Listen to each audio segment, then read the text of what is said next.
Hello বন্ধুরা, আজকে তাড়াতাড়ি খেতে বসেছি বলতে অনেক তাড়াতাড়ি খেতে বসেছি। আজকে 2:30 বাজে, আর কদিন ধরে তোমাদেরকে ভিডিও দেখাতে পারিনি। তো প্রচণ্ড গরমের জন্য আর তেমন কিছু রান্নাও করছিলাম না, শরীরটাও খারাপ ছিল, তাই দেখাতে পারিনি। তো চলো আজকের আমাদের বাড়ি আমার দিদি এসেছে, কি কি রান্না করেছি চলো তোমাদের দেখি। তো এই যে আমাদের কর্তামশাই খেতে বসে গেছে, আর এইখানে রান্না হয়েছে এই দেখো তেলপটকা চচ্চড়ি করেছি সব রকম সবজি দিয়ে, মাছের তেল দিয়ে চচ্চড়ি করেছি। এখানে হচ্ছে এই যে আমার দিদি খেতে বসেছে। এই যে আমার দিদি দেখো, ওই দেখ দেখ, ওই তুই এদিক ওদিক করছিস কেন?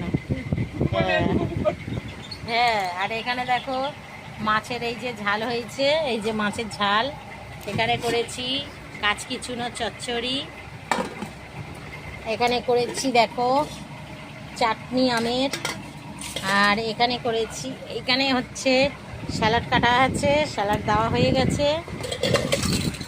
আর এখানে দেখো চিকেন কষা রয়েছে। তো এই হচ্ছে আজকে দুপুরের মেনু আমাদের। এই দুপুরের আমাদের রান্না শুরু, মানে রান্না হয়ে গেছে, এখন খাওয়া দাওয়া শুরু হয়ে গেছে। তো এখন আমি খাইনি, ওদের সবাইকে দেবো, তারপরে খেতে বসবো। তো সবাই ভালো থেকো, সুস্থ থেকো, ভগবান তোমাদের মঙ্গল করুক। চলো টাটা।